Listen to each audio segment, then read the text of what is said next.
नमस्कार। एक और टिप्पणी के साथ मैं अतुल चौरसिया। हस्तिनापुर का माहौल बहुत हंगामेदार हो गया था, या कहें कि पूरे आर्यावर्त का माहौल ही बहुत हंगामाखेज हो चला था। राजकुंवर वोट चोरी को लेकर पाटलिपुत्र में यात्रा निकाल रहे थे। दूसरी तरफ डंकापति भी पाटलिपुत्र पर नजर गड़ाए हुए थे। इधर दरबार जो बहुत दिनों से स्थगित चल रहा था, वहां भी हलचल तेज हो गई थी। धृतराष्ट्र लंबे वक्त से दरबार में गायब थे। इसे लेकर तरह तरह की अटकलें लगाई जा रही थी। बरसात भी जमकर हो रही थी। संजय भी थे, मौका भी था और दस्तूर भी, सो दरबार सज गया।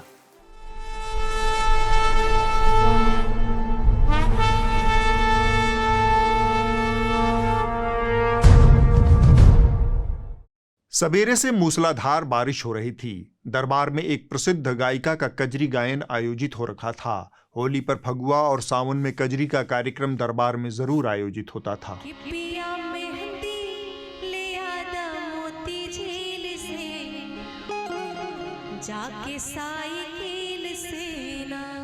गायिका ने गाना समाप्त किया। धृतराष्ट्र ने गले से कंचन हार निकालकर उसकी ओर उछाल दिया। यह कला का सम्मान था। गायिका ने सामान समेटा और रुखसत हुई। तब धृतराष्ट्र का ध्यान दरबार की रोजाना गतिविधियों की ओर गया। उन्होंने संजय की तरफ सिर घुमाया। संजय समझ गए कि अब कजरी गायिका का स्थान उन्हें लेना है। संजय डंकापति की खबरों से धृतराष्ट्र को अवगत कराना चाहते थे, लेकिन धृतराष्ट्र ने अकस्मात संजय की ओर एक पोस्टर उछाला जो हस्तिनापुर के गली कूचों में चारों तरफ चिपका दिए गए थे।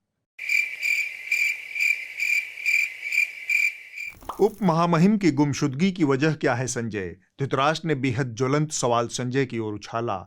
यह ऐसा सवाल था जिसका जवाब आर्यावर्त के अधिकतर लोगों के पास नहीं है, लेकिन सवाल इतना गंभीर कि देश की सर्वोच्च पंचायत में नेता प्रतिपक्ष ने भी पूछ लिया, लेकिन जवाब नहीं मिला।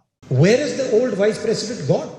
राजदरबार में मानसून सत्र शुरू होते ही धनखड़ जी ने इस्तीफा दे दिया था। तब से उनकी कोई खोज खबर नहीं है। संजय ने कहा, महाराज, इनकी कोई खबर मिल नहीं रही। बस इतना ही कहा जा रहा है कि वो अपने आवास में ही आराम फरमा रहे हैं।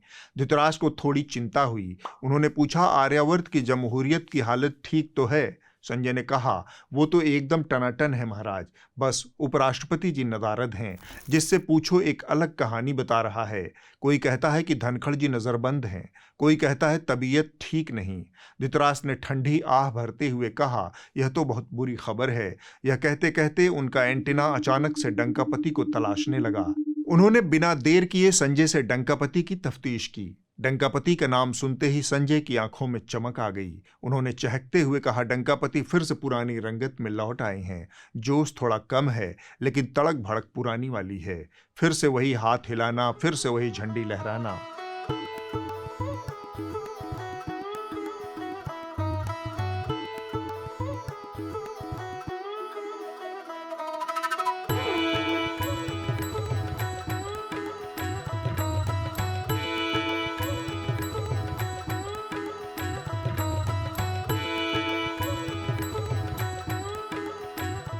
धृतराष्ट्र को तसल्ली हुई। बहुत दिनों से उन्हें डंकापति की कोई खबर नहीं मिली थी।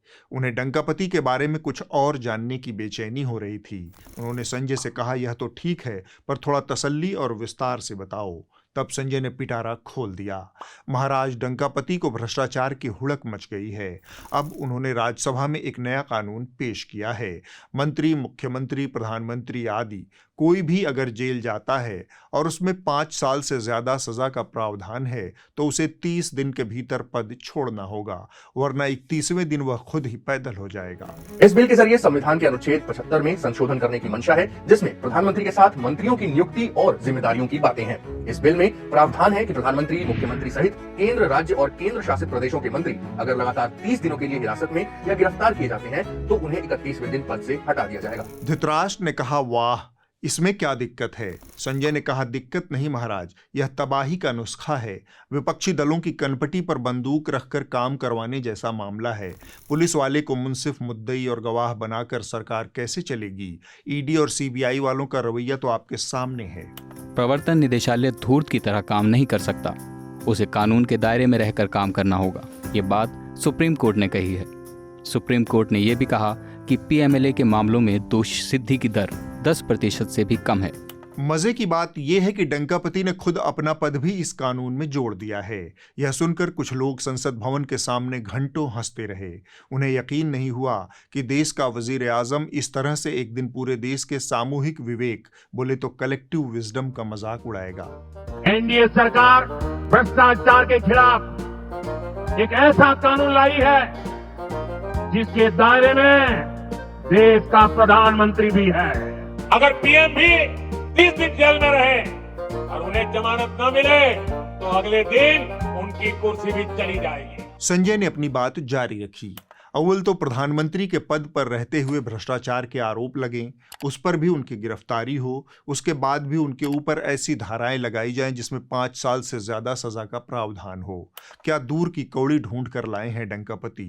इस पैंतरेबाजी को कसौटी पर कसने की बजाय डंकापति के दरबारी हुड़कचिल्लुओं ने इसे राष्ट्र सेवा में दी गई एक और आहुति घोषित कर दिया। प्रधानमंत्री नरेंद्र मोदी अब कुछ ऐसा करने जा रहे हैं कि अगर जेल गए तो ये जिद नहीं चलेगी कि कुर्सी नहीं छोड़नी, कुर्सी छोड़नी होगी, जेल से बैठ के सरकार कैसे चलाएगी, इस्तीफा देना होगा। और इसमें नरेंद्र मोदी ने खुद अपना पद भी शामिल कर दिया है कि क्या पीएम क्या सीएम सब इस कानून के दायरे में है। नरेंद्र मोदी की सरकार के गृह मंत्री अमित शाह ये बिल संसद के पटल पर रखने का दम रखते हैं, तो इसलिए क्योंकि द प्राइम मिनिस्टर्स गवर्नमेंट जो प्रधानमंत्री की पहली प्रतिक्रिया थी, न खाऊंगा न खाने दूंगा, उसमें दृढ़ है सरकार। प्रधानमंत्री मोदी हमेशा कहते हैं न खाऊंगा न खाने दूंगा। ये बीजेपी की भी सोच है और आज प्रधानमंत्री मोदी इसी सोच को आगे बढ़ा रहे हैं और पिछले 11 सालों से भ्रष्टाचार के खिलाफ प्रधानमंत्री मोदी का ये बेहद सख्त नजरिया रहा है और आज उन्होंने अपना वो वादा पूरा कर दिया। दायरे से एक मजबूत लोकतंत्र के लिए एक बेहद जरूरी कदम है और बरसों से दागी नेताओं के खिलाफ ऐसी मांगे उठती भी रही है। संजय ने पूछा, ऐसा कभी देखा सुना आपने महाराज? धृतराज सोच में पड़ गए। काफी देर बाद उन्होंने कहा, इस तरह का कानून कोई जमहूरियत पसंद नेता कैसे ला सकता है जो कभी उलटकर उसके ही सिर पर भारी पड़ जाए। इस तरह का कानून तो वही ला सकता है जिसे यह अखंड भरोसा हो कि अब ताउम्र मरते दम तक वही आर्यावर्त के तख्त ताउस पर बैठा रहेगा। इस मौके पर संजय ने चुटकी लेते हुए कहा, क्या पता डंकापति को चुनाव आयोग के SIR पर गहरा भरोसा हो।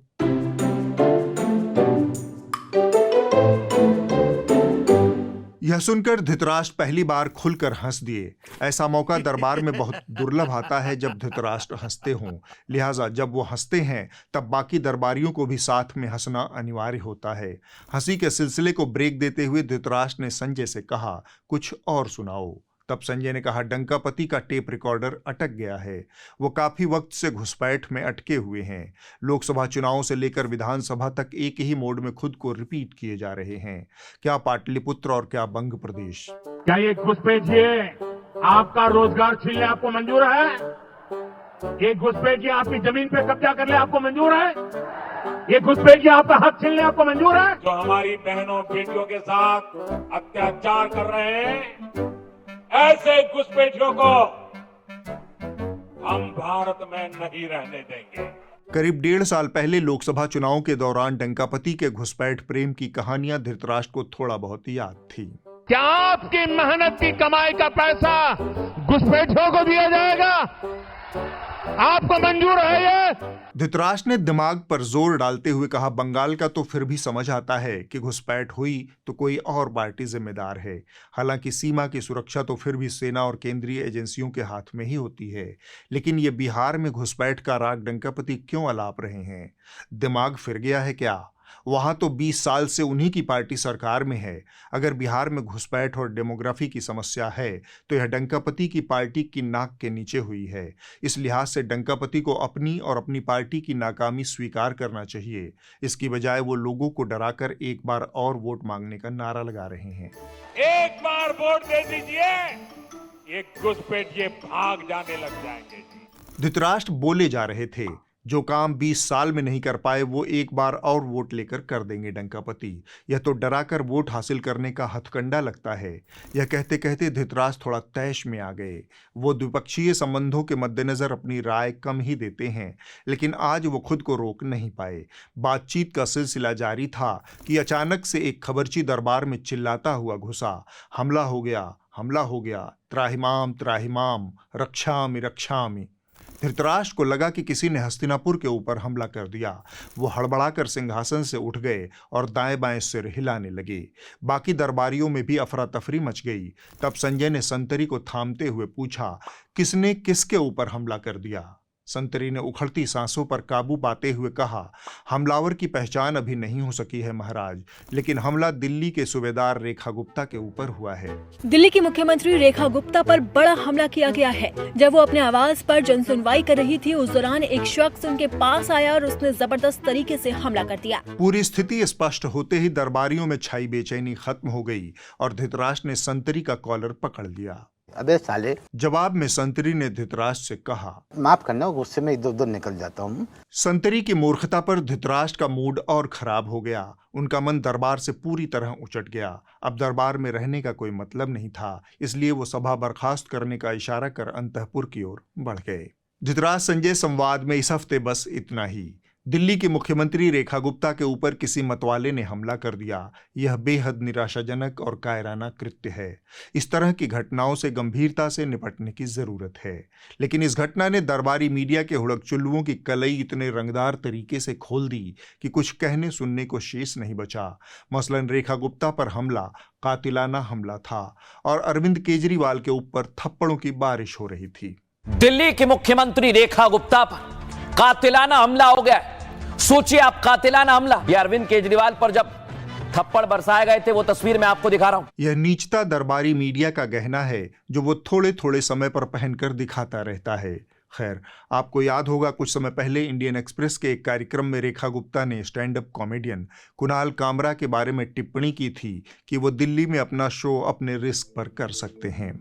कुणाल कामरा अगर वो कहे कि उनको दिल्ली में एक कॉमेडी का शो करना है जो वो करते हैं, और वो शो में आप मान सकते हैं कि हमारे पीएम पे सब लोग पे मजाक होगी एज अ कॉमिक, आप उनको क्या सलाह देंगे? दिल्ली में शो करना चाहिए कि नहीं? अपने रिस्क पे आए। पिछला हफ्ता खुद मैडम सीएम के लिए ही रिस्की हो गया। शुक्र है कि वो एकदम ठीक हैं और अपराधी गिरफ्तार हो चुका है।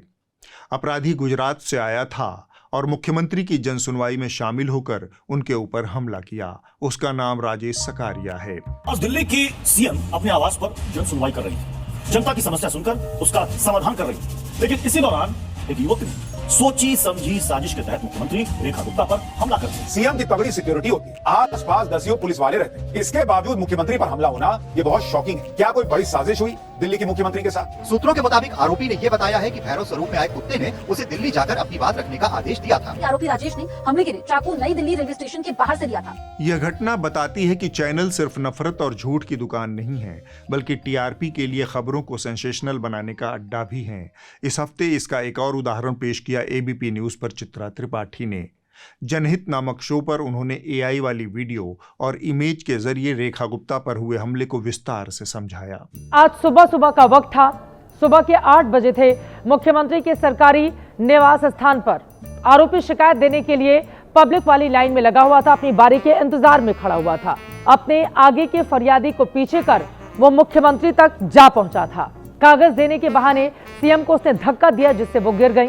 हमलावर ने जमीन पर गिराने के बाद सीएम के बाल भी पकड़ रखे थे। ये जानकारी सामने आई है। इस एआई जनित नौटंकी में कोई जनहित था या नहीं, आप तय करें। दूसरी तरफ एनडीटीवी है, इसने गुप्ता के हमलावर को खूंखार भेड़िया बताया। एक आदमी गुजरात के राजकोट से 1200 किलोमीटर दूर दिल्ली पहुंचता है। दिल्ली में आता है, यहां रुकता है, रेकी करता है, मौके की तलाश में रहता है और उसके बाद दिल्ली के मुख्यमंत्री पर मानो किसी खूंखार भेड़िए की तरह वो हमला कर देता है। ये मामला सिर्फ खबरिया चैनलों के प्राइम टाइम तक ही सीमित नहीं रहा। हर घटना को हेडलाइन मैनेजमेंट के नजरिए से देखने वाले भाजपा के नेताओं ने इसमें साजिश की थियरी गढ़ते हुए फेक न्यूज फैलाया। भाजपा के एक होनहार नेता हैं हरीश खुराना। इनके पिता स्वर्गीय मदन लाल खुराना दिल्ली के मुख्यमंत्री थे। इन्होंने रेखा गुप्ता पर हमले को आम आदमी पार्टी की साजिश बताते हुए एक फर्जी फोटो एक्स पर शेयर किया। यह आप नेता गोपाल इटालिया के साथ आरोपी राजेश सकारिया की फोटोशॉप की हुई तस्वीर थी। इसके बाद भाजपा के तमाम छुटभइये नेताओं और कार्यकर्ताओं ने भी इसी फर्जी फोटो को असली बताकर फर्जी खबर फैलाना शुरू कर दिया। दिल्ली की मुख्यमंत्री रेखा गुप्ता पर हमला करने वाला राजेश निकला आम आदमी पार्टी का कार्यकर्ता। गुजरात आम आदमी पार्टी के पूर्व प्रदेश अध्यक्ष व विधायक गोपाल इटालिया का दोस्त है हमलावर। अरविंद केजरीवाल के खास गोपाल इटालिया के साथ फोटो बहुत कुछ कह रही है। ये रिश्ता क्या कहलाता है? लेकिन जल्द ही यह फर्जीवाड़ा सामने आ गया और भाजपा नेताओं की साजिशों पर पानी फिर गया। दरअसल जिस तस्वीर के साथ भाजपा ने आरोपी और गोपाल इटालिया के बीच कनेक्शन दिखाया था, वो तो एडिटेड फोटो निकला। मूल तस्वीर 2 अगस्त के इस वीडियो से संबंधित है, जिसे गोपाल इटालिया ने खुद पोस्ट किया था। गोपाल इटालिया विसावदर तहसील संकलन समिति की मीटिंग के बारे में बात कर रहे थे। वायरल तस्वीर भी इसी वीडियो के स्क्रीनशॉट के इस्तेमाल से बनाई गई है। भाजपा नेताओं द्वारा फैलाई गई इस फर्जी खबर का फैक्ट चेक हो गया। खबरिया चैनलों ने इसे फर्जी घोषित कर दिया। सोशल मीडिया और नेशनल मीडिया पर छीछालेदर हो गई। लेकिन हरीश खुराना समेत तमाम भाजपा नेताओं ने इस फर्जी पोस्ट को अपने सोशल मीडिया हैंडल से हटाया नहीं। एक तरफ खुराना है तो दूसरी तरफ गोली मारो वाले भैया हैं। पूरी नई पीढ़ी को बर्बाद करने का रेडीमेड इलाज है अनुराग ठाकुर। पहले गोली मारो की शिक्षा और अब तबाही का यह नया नुस्खा, यह कहने से ज्यादा सुनने लायक है। अंतरिक्ष में यात्रा करने वाले पहला कौन था? मुझे तो लगता है हनुमान जी थे। बच्चे एकदम सही दिशा में जा रहे थे। किसी ने कहा यूरी गैगरिन, किसी ने कहा नील आर्मस्ट्रॉन्ग, लेकिन बच्चों को पथभ्रष्ट करने का जिम्मा अनुराग ठाकुर ने अपने हाथ में ले लिया। अंतरिक्ष में यात्रा करने वाले पहला कौन था?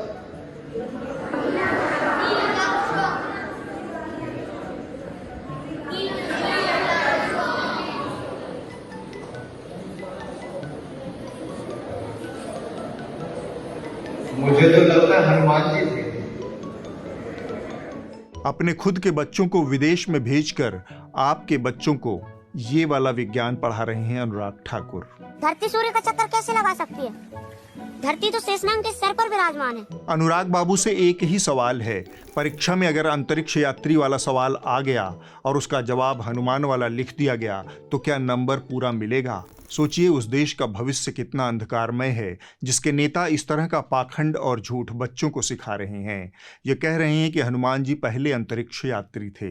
हमारी जानकारी के मुताबिक हनुमान जी सिर्फ हवा में उड़ सकते थे। वो अंतरिक्ष में जा सकते थे या नहीं, इसका कोई प्रमाण किसी शास्त्र में नहीं मिलता। वैसे इस बात में कतई संदेह नहीं कि अनुराग ठाकुर को अंतरिक्ष की सही परिभाषा पता भी नहीं होगी।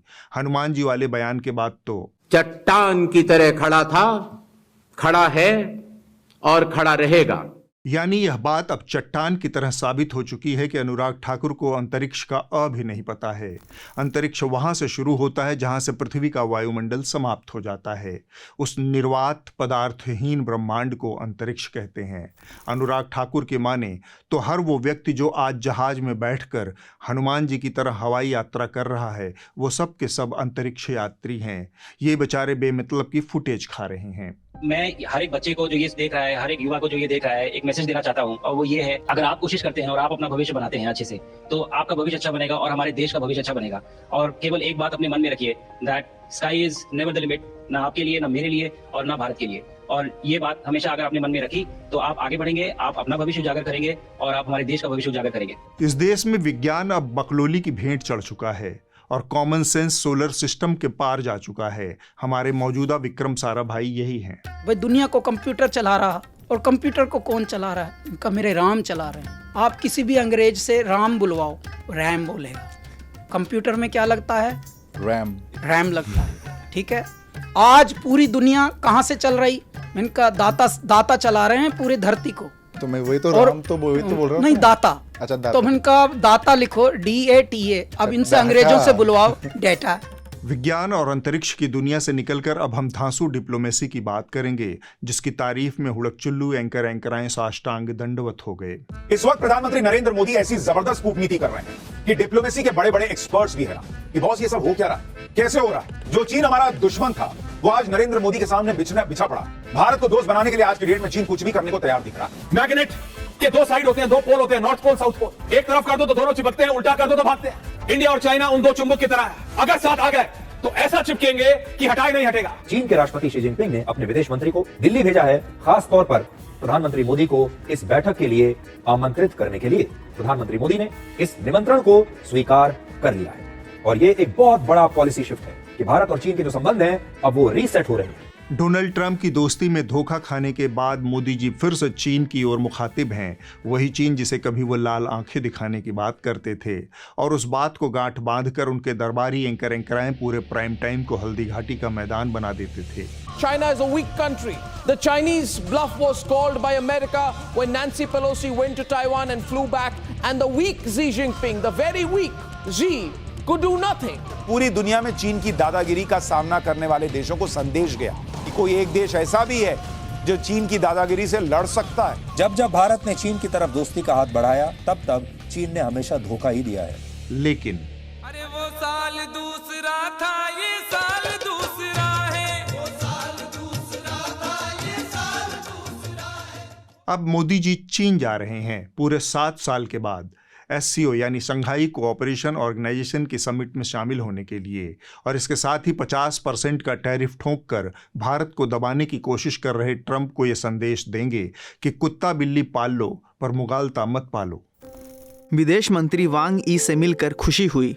पिछले साल कजान में राष्ट्रपति शी जिनपिंग से मेरी मुलाकात के बाद से भारत चीन संबंधों में ठोस प्रगति हो रही है, जो एक दूसरे के हितों और संवेदनशीलता के सम्मान पर आधारित है। मैं शंघाई कोऑपरेशन ऑर्गेनाइजेशन शिखर सम्मेलन के दौरान तियानजिन में होने वाली हमारी अगली मुलाकात की प्रतीक्षा कर रहा हूं। भारत और चीन के बीच स्थिर, विश्वसनीय और रचनात्मक संबंध क्षेत्रीय ही नहीं बल्कि वैश्विक शांति और समृद्धि के लिए भी महत्वपूर्ण योगदान देंगे। जिधर मोदी जी उनके दरबारी घोघा बसंत भी उसी को दिल दे चुके सनम टाइप मतवाले हो जाते हैं। एक से बढ़कर एक चीन विशेषज्ञ। फिलहाल उन्हें जो आदेश मिला है उसके अनुसार यह विश्व का बदलता समीकरण मोदी जी की धांसू डिप्लोमेसी आदि जैसा कुछ है। अब तक आपने जो देखा वह तो कुछ भी नहीं था। अब आप जो देखेंगे वह पैरों के नीचे से जमीन खिसका देगा। दलाली क्या है, दलाली की सीमा क्या है और दलाली की चरम सीमा क्या है, और उस चरम सीमा के ऊपर जो कुछ होता है उसे सुशांत सिन्हा कहते हैं। चीन अगर दोस्ती करने का प्रयास कर रहा है तो उसको धकिया थोड़ी देंगे। चीन अगर दोस्ती करने का प्रयास कर रहा है तो उसको धकिया थोड़ी देंगे। हाँ, उस चीन को धकिया देंगे क्या मोदी जी? भक्त इतने दलिद्र एंकर का दर्शन करने के बाद आगे बढ़ने के अलावा कोई विकल्प नहीं है। मानसून सत्र के समाप्त होने से एक दिन पहले अमित शाह ने विस्फोट कर दिया। इलेक्टोरल बॉन्ड की आड़ में हजारों करोड़ का वारा न्यारा करने के बाद अब इस सरकार को लग रहा है कि भ्रष्टाचार को खत्म करने का सही वक्त आ गया है। सो सत्र पूरा होने के एक दिन पहले अमित शाह ने लोकसभा में 130वां संविधान संशोधन बिल पेश कर दिया और फिर लगे हाथ इसे संयुक्त संसदीय समिति को भेज दिया।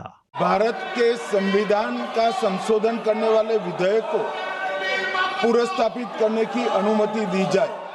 इस बिल के जरिए संविधान के अनुच्छेद 75, 164 और 239 AA में नए प्रावधान जोड़ने का प्रस्ताव है। इसके तहत प्रधानमंत्री, मुख्यमंत्री या मंत्री अगर किसी ऐसे मामले में गिरफ्तार होते हैं जिसमें 5 साल या उससे अधिक सजा का प्रावधान है तो गिरफ्तारी के 30 दिन के भीतर उन्हें अपने पद से इस्तीफा देना होगा। जिस हड़बड़ी और घालमेल के साथ सत्र के आखिरी दिन यह बिल लाया गया उस पर विपक्ष ने किसी गहरी साजिश और छिपी हुई मंशा का आरोप लगाया, लिहाजा जमकर विरोध हुआ और बिल फाड़े गए। This bill is squarely destructive of the basic structure of the Constitution. I strongly oppose the bill, 130th Constitutional Amendment Bill, as well as the other 2 bills I strongly oppose. I oppose the introduction of all these 3 bills. This is nothing but creating a Gestapo to ensure that our democracy does not survive. इन तीनों का माननीय अध्यक्ष जी अपनी party, अपने नेता आदरणीय अखिलेश जी की ओर से पुरजोर विरोध करता हूं। We are going back to medieval times when the king could just remove anybody at will. There's no concept of what an elected person is. He doesn't like your face, so he tells ED, put a case, and then democratically elected person is wiped out within 30 days. This is new. Lok Sabha में इस bill के आने के बाद इसके अच्छे और बुरे पहलुओं पर बात करने की बजाय खबरिया चैनलों के कुनबे में कुकुरहाव मच गई। न्यूज़ 18 इंडिया पर 2 शब्दों वाले भाई अमीश देवगन ने भाजपा प्रवक्ता गौरव भाटिया के साथ मिलकर एक अलग ही झूठ फैलाना शुरू कर दिया। सुनिए पहले दोनों का ये झूठ और फिर पूरे मामले की हकीकत। राहुल गांधी तो थे, वो ऑर्डिनेंस लाए थे, मनमोहन सिंह जी प्रधानमंत्री थे, फाड़ दिया राहुल गांधी ने और कहा कि ये तो नॉनसेंस है। तो किसी पत्रकार ने पूछा नॉनसेंस क्यों है, उन्होंने कहा ऐसे लोग जिनको सजा हुई है 2 साल से ज्यादा, क्यों ऑर्डिनेंस फाड़ा था भाई, प्रेस क्लब ऑफ इंडिया में फाड़ा था ऑर्डिनेंस, वो तस्वीरें मैं दिखा सकता हूँ, ऑर्डिनेंस फाड़ा था। डॉक्टर मनमोहन सिंह विदेश के दौरे पर था, मैं उनके साथ था। ऑर्डिनेंस फाड़ा था, डॉक्टर मनमोहन सिंह विदेश के दौरे पर था, मैं उनके साथ था। अव्वल तो राहुल गांधी ने कोई अध्यादेश फाड़ा नहीं था, बल्कि उन्होंने कहा था कि मैं इसे नॉनसेंस मानता हूं और यह फाड़कर फेंकने लायक है। यह बात उन्होंने प्रेस क्लब ऑफ इंडिया में एक प्रेस कॉन्फ्रेंस के दौरान कही थी। My opinion on the ordinance is that it's complete nonsense and that it should be torn up and thrown out. That's my opinion, my personal opinion on the ordinance. Rahul ने कभी भी अध्यादेश फाड़ा नहीं था। दूसरी बात, आज भाटिया और अमीश उस अध्यादेश को मौजूदा पेश किए गए बिल से जोड़कर एक झूठ फैलाने की कोशिश कर रहे हैं। झूठ यह कि उस वक्त जो कानून नहीं बन पाया उसे अब मोदी जी बनाने जा रहे हैं। यह बात पूरी तरह से झूठ है। मनमोहन सिंह के कार्यकाल में जो अध्यादेश आया था वह साफ कहता था कि सांसदों और विधायकों को दोषी पाए जाने पर उनकी सदस्यता रद्द हो जाएगी, जबकि मौजूदा बिल कहता है कि केस दर्ज होने और गिरफ्तारी होने के 30 दिन के भीतर मंत्री, मुख्यमंत्री और प्रधानमंत्री को पद से इस्तीफा देना होगा। यानी दोनों एकदम अलग चीजें हैं। कांग्रेस प्रवक्ता से प्रेशर पड़ने पर अमीश इस घटना की तस्वीर तक नहीं दिखा पाए। पोल खुलने के बाद अमीश शांत तो हुए, पर शो के दौरान अपनी पत्रकारिता की दुहाई देते रहे। वही पत्रकारिता जो हर दिन सुबह उठकर सत्ता की चरण वंदना करने का एक नया बहाना ढूंढती है। अब वक्त है इस हफ्ते की रिपोर्ट का। जो कही जा रही थी बातें कि अंदर में भी सोशल डिस्टेंसिंग। इस हफ्ते की report shades of rural India नामक यूट्यूब चैनल से है, जिसे आप तक पहुंचाया है नीतू सिंह ने। मध्य प्रदेश के सबसे बड़े औद्योगिक क्षेत्र पीथमपुरा में औद्योगिक इकाइयों का प्रदूषण महिलाओं में बाझपन का कारण बन गया है। इस क्षेत्र में युवा जोड़े कई सालों से निसंतान होने को मजबूर हैं। कारखानों से निकलने वाला जहरीला रसायन महिलाओं के स्वास्थ्य को बुरी तरह से प्रभावित कर रहा है। इस कारण लड़कियों में मासिक धर्म एवं बच्चा ठहरने से संबंधित समस्याएं तेजी से बढ़ रही हैं। प्रेगनेंसी होती है, 3 से 4 महीने का होता है और मिसकैरेज हो जाता है। मुझे 15 डेज में हर मंथ में 2 बार टाइम आ जाता है। ऊपर से बच्चा नहीं हो रहा है, टेंशन तो रहता है। 20 से 25 साल की महिलाएं मेरे पास बहुत ज्यादा आती हैं जिनको कि बच्चे नहीं हैं, जिनके की शादी के कम से कम 4 से 5 साल हो गए हैं। नवयुवक जो है उनमें प्रजनन की क्षमता जो है यहाँ पर बहुत कम हो रही है। प्रदूषण तो रात को दिन को हमेशा रहता है ना, तीनों तरफ ही लोहा प्लांट हुआ है। अगले हफ्ते होगी एक और टिप्पणी। नमस्कार।